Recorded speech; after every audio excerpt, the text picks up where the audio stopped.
everyone, and welcome back to Retire to Rome. I'm LJ. I'm Russell. And we are in Budapest, Hungary today in front of the St. Stephen's Basilica here, a very historical monument in the city of Budapest.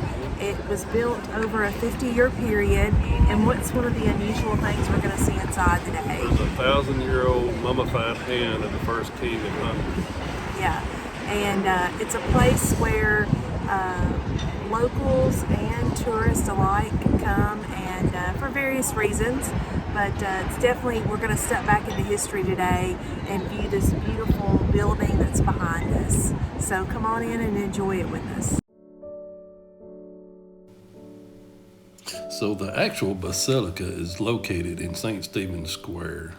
And St. Stephen's Square is a large open area, as you're about to see here, and it's surrounded by a number of cafes and restaurants and I guess a number of other businesses, but it's also known as one of the most popular areas during the holidays. They set up a number of Christmas markets here, so we just wanted to point out St. Stephen's Square here, and now we're heading inside the church itself. The Basilica is named after the first king of Hungary, which I think Russell mentioned, who was Stephen I of Hungary. And he began his reign in the year 1000 and ended in 1038.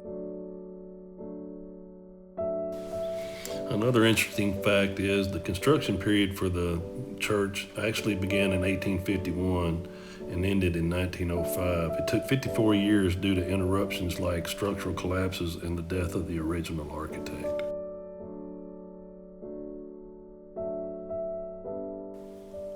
Looking up at the ceilings, you're going to see a dome here, and you might think that you're looking outside, but actually this is a false dome. There's actually a dome on top of this, what you're seeing here, and it does that to serve as, I guess, a protector and insulation to what people are seeing on the inside. Next was probably one of the highlights. It's actually a relic that is located inside the basilica. It is the hand of St. Stephen, and we did a little research, and you can see the hand here in this box, and we'll get a little bit of a close-up on it. It wasn't severed in battle or anything like that, but after his death in, I think it was 1083 or something like that, they removed the hand from him, and it's kind of customary back then to preserve a portion of the body to have and display for religious reasons. And it's actually taken out every year and paraded around the city of Budapest during the St. Stephen's Day parade, and I believe that's in August.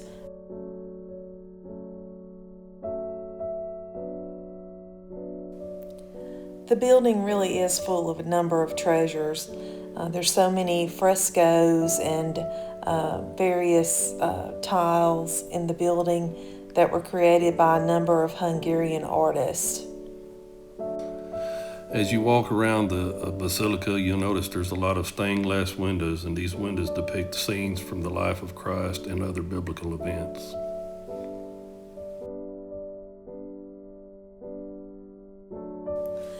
You do have to purchase a ticket to enter into the Basilica. I think Russell and I paid about $7 each to do the tour.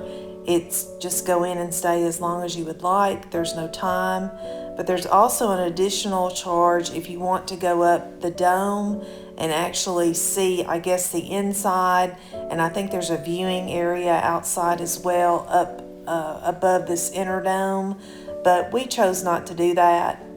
You could definitely spend 30 minutes in here, or you could spend a couple of hours. I can tell you that some of this artwork is so intricate, you could come in here probably 100 times and not see everything. There was so much detail, and just like we said, it was kind of overwhelming because you look at one thing and then your eyes are kind of popping somewhere else, so it's hard to get everything in. The ticket is only good for one entrance. I know they were having an organ concert that night, and they said that our ticket was not good for that. We would have had to have purchased another ticket, so we chose not to come back. Here, the sun's shining on this gold leaf on the ceiling, and I thought that was beautiful.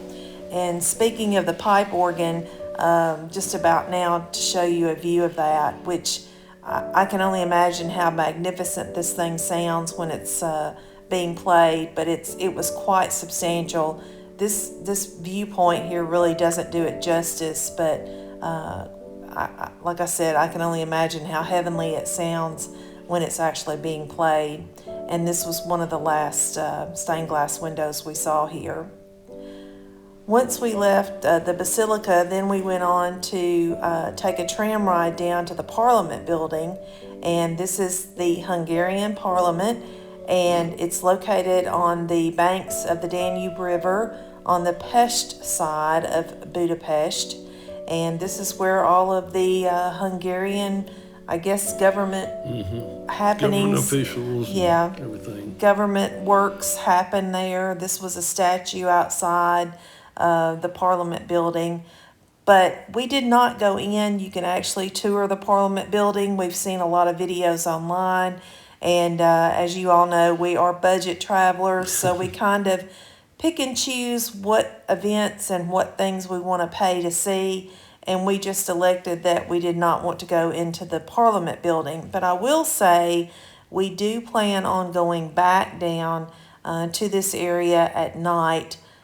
From what we understand, the Parliament Building lit up at night is just breathtaking, along with many other buildings along the Danube River. So we definitely are planning on going back down there one night before we leave here. This is actually a look at the back side of the building, and one interesting fact is it does house the Holy Crown of Hungary. And the building began its construction in 1803. 1885. Okay, I was wrong. And it finished in 1904. Okay, so it's still quite an old building, and you can just see some of the detail on the outside of this building. Another one that you could probably look at all day and still not get all of the intricate details on how these buildings were constructed and all these little I guess you call them spires and details on them. It's just amazing. Russell and I both talked about how much it would actually cost to build a building like this today. We can't even imagine what the expense would be. This is a riverboat that we kind of got a glimpse of going up the river. They do a number of these daily. You can do them during the day or at night. I think they're a little more expensive at night, but they say there's so much, I guess the view is much prettier in the evening. And now we're going to leave you with a little tribute to a memorial that we saw right in front of the Parliament Building.